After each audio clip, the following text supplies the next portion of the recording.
أعوذ بالله من الشيطان الرجيم. بسم الله الرحمن الرحيم.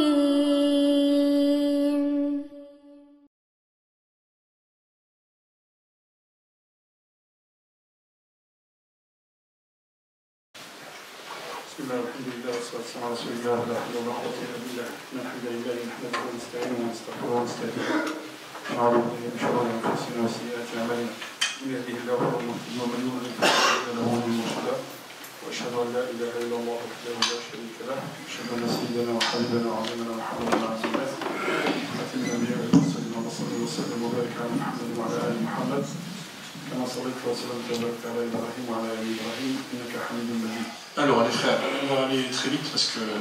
Alors, la première question, est-ce qu'il y a un frère qui pose la question, est-ce que je peux donner la zakat à mon frère?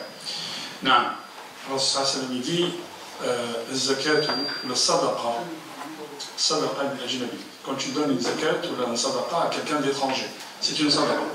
Mais quand tu donnes une zakat ou une sadaqa à quelqu'un de proche, fahiya sadaqa, c'est une aumône, et en plus, c'est un lien de parenté, c'est la Torah. Okay? Donc le plus approprié, c'est de donner la zakat à celui qui est proche de toi. Bon, maintenant on arrive à un souci, c'est que les proches à moi ne sont pas là. Ils sont dans un autre pays. هل يجوز نقل الزكاة؟ الزكاة أصلا لا تنقل. أصلا الزكاة on ne la transporte pas. On ne transporte pas d'un pays à un autre. Pourquoi? Chaque région doit entretenir les pauvres dans lesquels nous sommes. Okay? Maintenant, si j'ai des proches qui sont loin et qui sont dans la pauvreté et qu'autour de moi, je n'ai pas trouvé de gens à qui donner zakat, je l'envoie. Il n'y a pas de problème, frère. Ok? Est-ce que vous m'entendez? Oui. Très bien. Alors, ça, c'est une sœur, je fais des présentations. C'est une sœur qui est venue me voir après le Jumu'ah la semaine dernière pour déclarer son islam. Elle a déclaré son islam, mais elle voulait déclarer son islam devant vous, les frères. Donc, elle va juste répéter la shahada, Inch'Allah, pour que vous soyez témoins. C'est-à-dire que nous avons fait de vous une nation de juste milieu. Que vous soyez témoins sur les gens, que le prophète soit témoin sur vous. Ok, alors vous répétez après moi. Ashhadu an la ilaha illa Allah wa ashhadu anna Muhammadan Rasulullah. Barakallahu fik. Allahu Akbar. Allahu Akbar. Allahu Akbar. Barakallahu fik, ma soeur. Maintenant, maintenant, il reste à pratiquer sa religion. Ok? Barakallahu fik. C'est une question récurrente et qui revient tout le temps. Est-ce qu'on a le droit de célébrer le Mawlid al-Nabawi?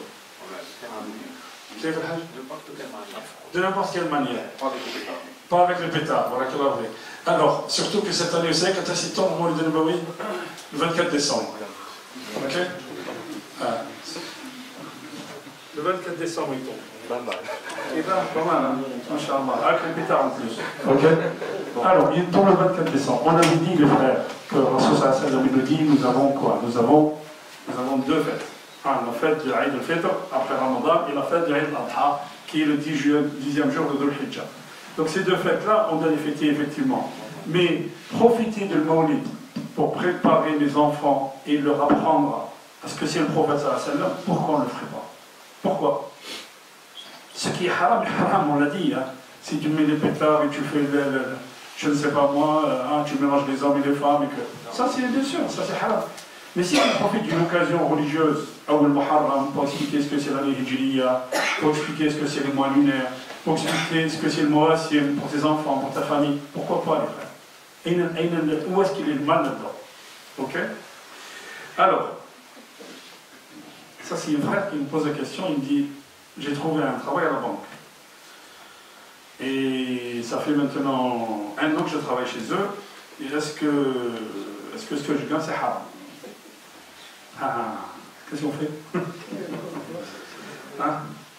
Alors, regardez ce que disent les ulama. Ça, c'est pas mes paroles à moi, je vous le dis, je vous le répète. Ce ne sont pas mes paroles à moi, c'est ce que disent les ulama là-dessus. Alors, Rasul sallallahu alayhi wa sallam, il a maudit plusieurs personnes de riba. Qu'est-ce que c'est riba? C'est l'usure, les transactions usuraires. Donc, quand on fait une transaction usuraire, alors ça, c'est là, na'ana akilahu wa mukilahu wa katibahu wa shahidayhi. Ok? Alors ça, il a maudit celui qui mange le riba, celui qui donne le riba, celui qui écrit le riba et celui qui témoigne. Ok? Donc si cette personne travaille dans le service crédit, maintenant cette personne elle peut travailler dans un autre service. Parce que la banque, ses revenus ne sont pas seulement les crédits ou les dépôts bancaires. La banque, elle fait aussi des opérations, enfin, gestion des SICA, pour ceux qui travaillent à la banque, gestion des SICA, les sociétés d'investissement à capital variable, les actions, les investissements dans d'autres domaines. Okay. On peut considérer comme quelqu'un qui travaille à Carrefour. Vous voyez, quand vous allez à Carrefour, vous avez tout. Vous avez les gâteaux, vous avez le pain, mais vous avez aussi le khamar. Et on considère que quelqu'un qui travaille à Carrefour, qui demande de ne pas travailler dans le rayon des vins, que son gain est halal, Inch'Allah, qui provient de la partie halal. Okay. Donc si cette personne travaille en dehors de ces établissements, de cette structure ou de ce service qui donne les crédits, qui fait les crédits, Inch'Allah, mais lui, il est plus à même de connaître sa situation. Parce qu'il dit, je suis passé par une situation difficile, j'avais pas de boulot. Ok. Maintenant, s'il trouve un travail, ou même s'il gagne moins, mais fait le baraka halal à 100%, il vaut mieux. Ok, les frères? C'est clair? Il y a quelqu'un qui me dit, nous avons un imam, nous n'avons pas un imam ratib. Qu'est-ce que ça veut dire un imam ratib? Nous n'avons pas un imam dans notre mosquée qui est désigné, je ne sais pas moi, par, entre guillemets, ici en France, on a des consulat algérien, ou consulat marocain, ou l'association. Donc on a un imam qui lui passe tous les jours, il fait la prière. Bon, il y a un frère qui n'accepte pas cet imam, et il passe à sa place. Mais ce frère-là, quand il passe, moi j'ai mal au cœur, j'aime pas. J'aime pas quand il passe. Pourquoi? Parce que déjà il lit moins bien que l'autre, et moi ça me dérange.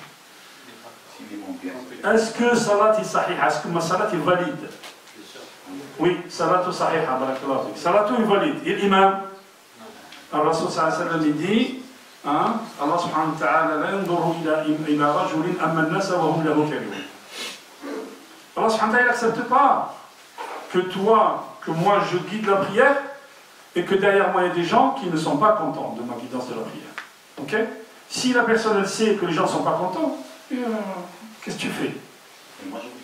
Non, voilà, bien sûr, s'il y a deux personnes, voilà. En majorité, si les gens ils le passent et puis il y a un ou deux personnes qui ne veulent pas, ça c'est leur problème. Ok? Parce que là, sinon, on va demander. Mais l'insan, il faut qu'il y ait une harmonie dans la mosquée. Ok? Wala yajuzu shar'an, on n'a pas le droit, c'est interdit de passer à la place de l'imam ratib. Toi, même s'il ne te plaît pas. L'imam ratib, c'est l'imam qui a été désigné par l'association ou la personne ou le comité qui gère la mosquée, il a été désigné. Je n'ai pas le droit, moi, de venir et de passer devant lui. Personne n'a le droit. Ok, il a quel imam ratib? C'est un imam Malik. Il te dit, si tu arrives en retard pour la prière, tu arrives en retard et tu veux faire une salat jama'a, tu veux faire une salat en groupe pour avoir plus de récompenses. Qu'est-ce qu'il faut faire? Il faut demander l'autorisation à l'imam ratib. Il faut que tu demandes l'autorisation à l'imam. Pourquoi? Dar'an al-fitna, pour éviter la sédition, pour éviter le fitna. C'est-à-dire pour éviter que les gens ils parlent. Il dit si ce monsieur il fait la prière derrière lui, c'est parce que l'imam il y a quelque chose. Vous voyez? Et puis Shaitan il va venir et non.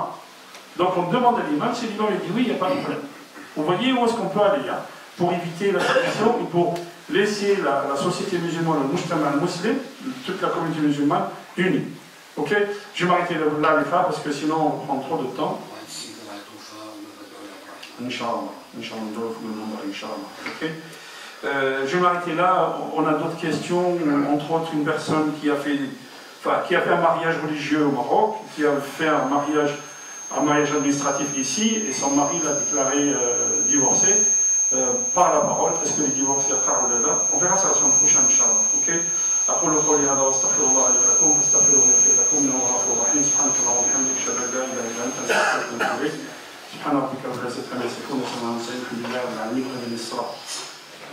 إن الحمد لله نحمده ونستعينه ونستغفره ونستهديه ونعوذ بالله من شرور أنفسنا وسيئات أعمالنا من يهده الله فهو المهتد ومن يضلل فلن تجد له وليا مرشدا وأشهد أن لا إله إلا الله وحده لا شريك له وأشهد أن سيدنا وحبيبنا وعظيمنا محمد بن عبد الله خاتم الأنبياء والمرسلين اللهم صل وسلم وبارك على محمد وعلى آل محمد كما صليت وسلمت وباركت على إبراهيم وعلى آل إبراهيم إنك حميد مجيد.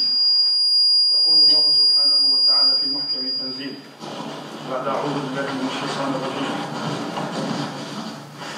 ألف لام ميم أحسب الناس أن يتركوا أن يقولوا آمنا وهم لا يفتنون ولقد فتنا الذين من قبلهم فليعلمن الله الذين صدقوا وليعلمن الكاذبين أم حسب الذين يعملون السيئات أن يسبقونا ساء ما يحكمون من كان يريد لقاء الله فإن لقاء الله لآت وهو السميع العليم ومن جاهد فإنما يجاهد لنفسه وإن الله لغني عن العالمين.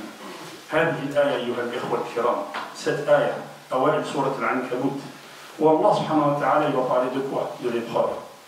Les gens pensent-ils, pas le mu'minin, parle pas des croyants, parle des gens. Les gens pensent-ils qu'ils vont dire nous croyons, nous sommes des croyants et qu'ils ne vont pas être éprouvés, alors qu'Allah subhanahu wa ta'ala a éprouvé des gens avant eux, et ces épreuves servent à quoi? À savoir qui est véridique et à savoir qui est menteur. Dire que je suis croyant, tout le monde peut le dire. Dire que moi je suis le prophète, tout le monde peut le dire. Mais comment on le sait? On le sait à l'épreuve. On demande à Allah subhanahu wa ta'ala, combien de gens demandent à Allah subhanahu wa ta'ala, Ya Allah, si tu me donnes de l'argent, si tu me descends tes bienfaits sur moi, je serai le plus grand dépensier pour les pauvres. Je construirai des écoles, je construirai des mosquées, je donnerai aux pauvres, je donnerai aux orphelins. Allah subhanahu wa ta'ala, il retient, il ne te donne pas. Il retient, il ne te donne pas. Pourquoi? Parce que s'il te donne, tu vas te découvrir toi-même. C'est ce que nous dit le prophète. Si Allah subhanahu wa ta'ala il va te faire découvrir comment toi tu es avec l'argent. Et l'épreuve elle est là. L'épreuve elle est là, c'est que quand tu as un mal haram et que toi tu dis Ana ati Allah, moi je crains Dieu, Allah subhanahu wa ta'ala.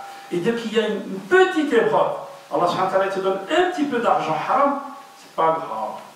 C'est pas grave. Allah subhanahu wa ta'ala il te met à l'épreuve. Et l'épreuve, ce n'est pas seulement, c'est un examen certes, mais l'épreuve, ce n'est pas seulement un fitna, c'est pas seulement une mauvaise chose. C'est aussi une bonne chose. ونبلوكم بالشر والخير فتنة.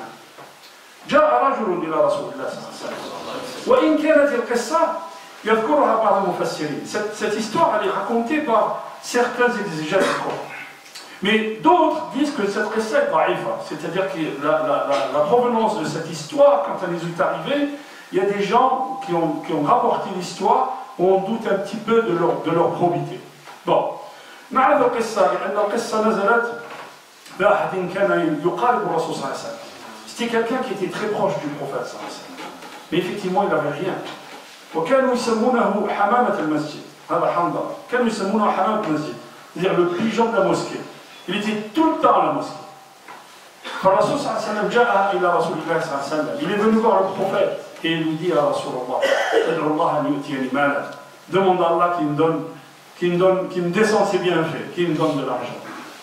قال يا حنظلة قليل تؤدي شكره خير من كثير يلهيك. Une petite chose ou un petit bienfait sur toi d'Allah subhanahu wa ta'ala et pour lequel tu remercieras Allah subhanahu wa ta'ala, c'est mieux que beaucoup et qui va, comment dire, qui va te prendre tout en temps et tu n'auras pas le temps pour Allah subhanahu wa ta'ala. قالوا يا رسول الله ألح على رسول الله صلى الله عليه وسلم أدعو الله فالرسول صلى الله عليه وسلم il a levé les mains et دعا له الله. Allah subhanahu wa ta'ala lui a donné un petit troupeau de moutons. Il a commencé, alors qu'il était tout le temps à la mosquée, il a commencé à rater quelques prières. Ensuite, son troupeau a grandi, jusqu'à ce qu'il ne pouvait plus rester à Médine. Kharaja an al-Madina. Il est sorti de Médine. Dhahaba ila shi'ab al-Madina. Il est sorti de Médine. Et du coup, à la fin, on ne le voyait plus à la mosquée. Regardez les frères. Allah subhanahu wa ta'ala, il te donne. Et quand il te donne, eh ben, tu es obnubilé par cette donation. Et tu oublies Allah subhanahu wa ta'ala. Un jour, le prophète sallallahu alayhi wa sallam lui envoie quelqu'un pour apporter zakat. Tu dois donner zakat. Et le Rasul sallallahu alayhi wa sallam nous dit, fi kulli arba'ina shatin zakat. Shat wahida. Donc, si tu possèdes un troupeau de 40 moutons, tu dois donner un mouton en zakat. Celui que le prophète a envoyé, c'est-à-dire le messager, le gars il dit qul li sahibika laysa fil islam zakat. Dis à ton compagnon, il n'y a pas l'islam ni zakat. Qala wa sahibi ana wa laysa bi sahibi. C'est juste mon compagnon à moi, c'est pas ton compagnon à toi. Le prophète il lui renvoie quelqu'un d'autre et il lui dit, alors le prophète demande de lui donner le zakat. Il dit wallahi innaha la jizya, wallahi innaha la ukhtul jizya. C'est un impôt, c'est une dîme que je dois donner. Alors il n'a jamais accepté sa zakat. Parce qu'il a changé d'avis l'année d'après. Il est venu voir le prophèet pour lui donner sa zakat. Il dit non, je n'accepterai pas de toi zakat. Il est venu voir Abu Bakr après la mort du prophète pour lui donner sa zakat. Abu Bakr lui a dit j'accepterai pas ce que le prophète sallallahu m'a refusé. Il est venu voir Omar, et Omar lui a dit j'accepterai pas ce que le prophète et Abu Bakr ont refusé. Regardez comment on peut passer d'une étape à une autre. Allah subhanahu wa ta'ala yaftinuk, wa Allah subhanahu wa ta'ala yakhtabiruk. Quand on rentre à l'université, quand on rentre à l'école, tout le monde dit ici, je vous dis que je suis le meilleur élève, le meilleur étudiant en mathématiques. Madhalilouk. Quelle est ta preuve que tu es le meilleur élève? Vas-y, yom al-imtihan. Allah subhanahu wa ta'ala, il te met à l'épreuve. Et là, Allah subhanahu wa ta'ala, il nous met à l'épreuve. Il nous met à l'épreuve. Nous aimons Allah. Naam. Ok. Il y a tes frères qui sont en train de se faire torturer, en train de se faire massacrer en Syrie et en Palestine. Qu'est-ce que nous avons fait? Nous, nous aimons les musulmans. Nous, on suit la sunna du prophète sallallahu alayhi wa sallam. Alors, sallallahu alayhi wa sallam, il te dit, la yu'minu ahadukum hatta yuhibba li akhihi ma yuhibbu li nafsihi. Personne n'est un vrai croyant que lorsqu'il aimera pour son frère, ce qu'il aime pour lui-même. Personne de vous n'est croyant. C'est ce que nous dit le prophète sallallahu alayhi wa sallam. الفتنة أن يفتنك الله ويختبرك ليعلم الصادق من الكاذب. الرسول صلى الله عليه وسلم dans un autre hadith il dit وإن الرجل يعمل بعمل أهل الجنة. Des fois il y a une personne qui fait une œuvre des gens du paradis. Il n'a pas dit c'est un gars du paradis. Il fait une œuvre des gens du paradis. Quand tu le vois, tu penses que c'est un gars qui va aller au paradis parce qu'il a, comment dire, l'aspect extérieur, il fait croire que c'est une personne du paradis parce qu'il va faire des œuvres, on pense. Mais c'est la on pense. Mais Allah subhanahu wa ta'ala, sachez, que ici-bas, Allah subhanahu wa ta'ala, il lèvera le voile. الرسول صلى الله عليه وسلم يقول وإن الرجل لا يعمل بعمل أهل الجنة حتى لا يبقى بينه وبينها إلا قدر ذراع فيسبقه الأجل فيعمل بعمل أهل النار فيدخلها. La personne va faire des œuvres des gens du paradis jusqu'à ce qu'il reste entre lui et le paradis une coudée. Et il arrive à la fin de sa vie, Allah subhanahu wa ta'ala lève le voile. Il va faire un truc, il va faire quelque chose qui sera des gens de l'enfer. Il rentrera en enfer. Et le contraire est vrai. Pourquoi le contraire est vrai? Parce que la personne, son cœur est sain. Son cœur est sain, même s'il était un peu égaré. Comme on dit. C'est-à-dire que sa passion a pris le dessus sur lui. Mais son cœur est sincère. Et il recherche Allah subhanahu wa ta'ala. Allah subhanahu wa ta'ala va le guider. Même avant sa mort, il va le guider. Allah subhanahu wa ta'ala. وإن الرجل لا يعمل بعمل أهل الجنة حتى لا يبقى بينه وبينها إلا ذراع قدر ذراع فيسبقه الأجل فيدخلها. أقول قولي هذا وأستغفر الله لي ولكم فاستغفروه يغفر لكم إنه هو الغفور الرحيم.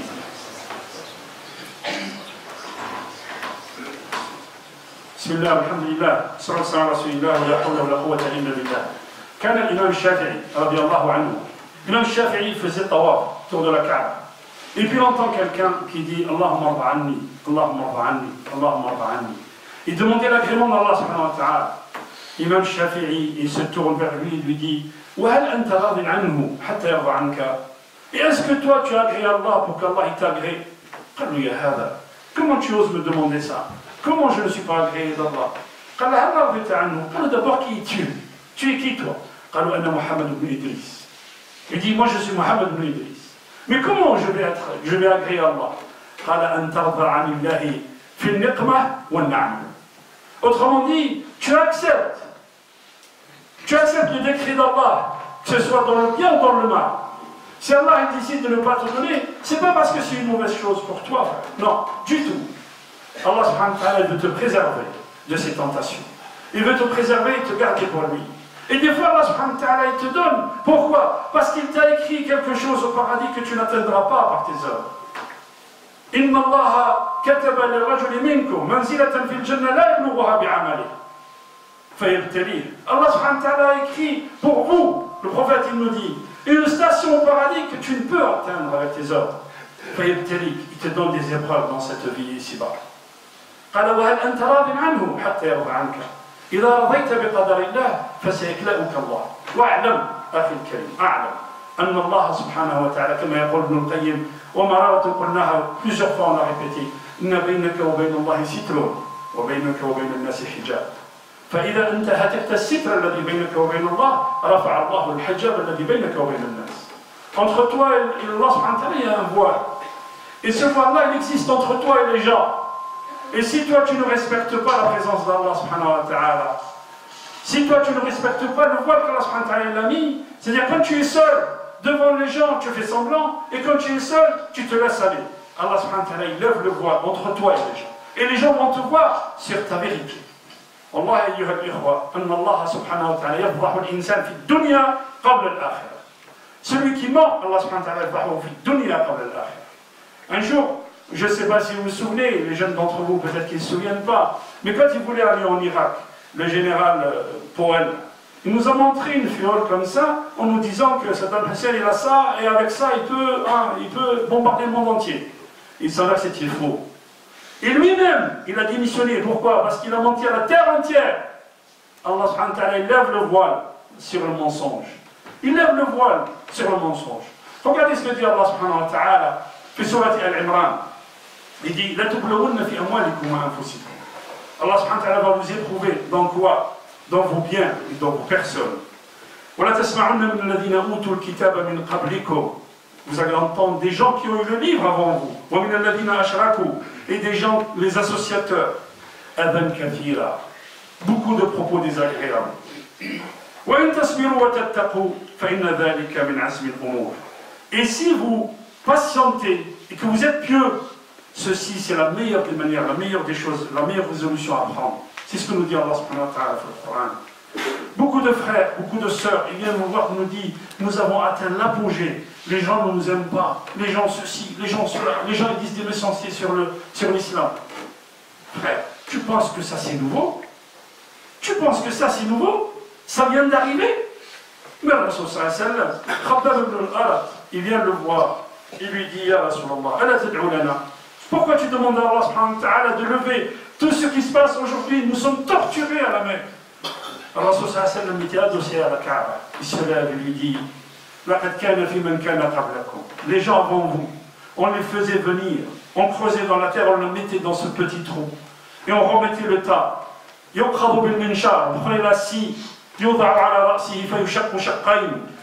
la scie, on la mettait sur sa tête et on le tranchait en deux. Et ça, ne le détournez pas de sa religion. Ne le détournez pas de sa religion. Un film, un match, il nous détourne de salat. Un film, un petit crédit, il nous détourne de Rida Allah subhanahu wa ta'ala. La yarudduhu dhalika an dini. Regardez, le da'i sunnah. Moi, je suis la sunnah du prophète, mais je vends des choses spoliées. Je fais du recel. Je sais que c'est une marchandise volée, mais je la vends quand même. Je sais que c'est une marchandise fausse, c'est du faux Lacoste, mais je le vends quand même. Et je dis, moi je suis la sunna du prophète. Je suis la sunna. Alors, il n'a pas pris un dirham, un petit sou de haram. Tadda'i sunna. Aina hiya sunna. Elle est où? Elle est où la sunna? Allah subhanahu wa ta'ala, il lève le voile sur toi, ici, avant là-bas. Pourquoi? Parce qu'il ne suffit pas de parler. Il ne suffit pas de parler, ce sont tes actes qui vont nous prouver comment tu es, frère. ولا تسمعن من الذين أوتوا الكتاب من قبلكم ومن الذين أشركوا أذًا كثيرا. Vous allez entendre beaucoup de propos désagréables. Regardez ce que dit Allah subhanahu wa ta'ala في سورة الحجر. وَلَقَدْ نَعْلَمُ أَنَّكَ يَضِيقُ صَدْرُكَ بِمَا يَقُولُونَ. Nous savons que ta poitrine se serre avec ce qu'ils disent. Quand vous entendez tout ce qui se raconte sur l'islam et les musulmans, vous avez envie de casser cette télé, de casser cette radio et de déchirer ces... D'accord, Allah subhanahu wa ta'ala dit au prophète, il lui dit وَلَقَدْ نَعْلَمُ أَنَّكَ يَضِيقُ صَدْرُكَ بِمَا يَقُولُونَ. Ta poitrine se serre avec ce qu'ils disent. فَسَبِّحْ بِحَمْدِ رَبِّكَ وَكُنْ مِنَ السَّاجِدِينَ. Célèbre les louanges de ton Seigneur et sois parmi les gens qui se prosternent. وَاعْبُدْ رَبَّكَ حَتَّى يَأْتِيَكَ الْيَقِينُ. Quand tu entends tous ces mensonges, que ce que tu entends, toutes ces choses dire sur l'islam et les musulmans, Allah subhanahu wa ta'ala te dit de faire quoi? Prosterne-toi devant lui et célèbre la louange d'Allah. Pourquoi? Quand tu t'élèves vers Allah, tu vois que tout ce qu'il dit c'est futile. Pourquoi? Parce que nous serons tous devant Allah subhanahu wa ta'ala et nous serons jugés par ce que nous avons dit. Allah subhanahu wa ta'ala dit dans le hadith al-Qudsi, ce sont vos œuvres que nous sommes en train de noter. Et le jour du jugement, le jour du jugement, Allah subhanahu wa ta'ala nous sortira un livre de chacun d'entre nous. Et dans ce livre, tout ce que tu as dit, frère, tout ce que tu as fait sera dans ce livre. Dimanche prochain, j'ai été contacté par des frères, et je vous le dis, par des frères qui travaillent sur quoi? Sur l'abrogation des lois islamophobes en France. Il y a des lois, comme on a enlevé, comme on a abrogé des lois de Vichy, par exemple, ou des lois inégalitaires, comme on l'a fait aux États-Unis, parce qu'il y avait des Noirs qui n'avaient pas accès à l'administration, qui n'avaient pas accès à la culture, qui n'avaient pas accès au savoir. On a abrogé ces lois-là. Il y a des gens qui ont pris leur courage à deux mains et qui travaillent pour l'abrogation de ces lois. Et qui travaillent pour soutenir nos frères en Palestine. Parce que beaucoup d'entre nous ont oublié que la troisième qibla, c'est le Masjid al-Haram. Quand je dis que moi je suis musulman et que je reste chez moi tranquille, peinard, alors qu'il y en a d'autres qui se lèvent pour dire que ça c'est une injustice. Et éviter à ma femme et de ne pas laisser ma femme ou ma fille aller à l'école juste parce qu'elle met un foulard, ça c'est une injustice. Et vous savez, il y a des gens, on ne les laisse pas rentrer dans un centre commercial. Pourquoi? Juste parce qu'elle porte un foulard. Pourquoi? Parce qu'on a lavé le cerveau aux gens. Et si moi je ne fais rien, quand on fait une conférence et que même pas je participe, même pas je vais écouter, c'est ça notre épreuve, même pas je me lève pour faire l'effort, pour aller au moins écouter et savoir ce qui se passe réellement. Même pas je fais ça, même pas cet effort je le fais. Comment puis-je dire réellement que moi je suis musulman, je suis croyant, que je soutiens ce que Allah subhanahu wa ta'ala me demande et que je fais? C'est ça le djihad, c'est ça le djihad. أقول قولي هذا واستغفر الله لي ولكم استغفروه ويغفر لكم انه هو الغفور الرحيم. اللهم اهدنا فيمن هديت وعافنا فيمن عافيت وتولنا فيمن توليت وبارك لنا فيما اعطيت وقنا شر ما قضيت انك تقضي ولا يقضى عليك انه لا يذل من واليت ولا يعز من عاديت.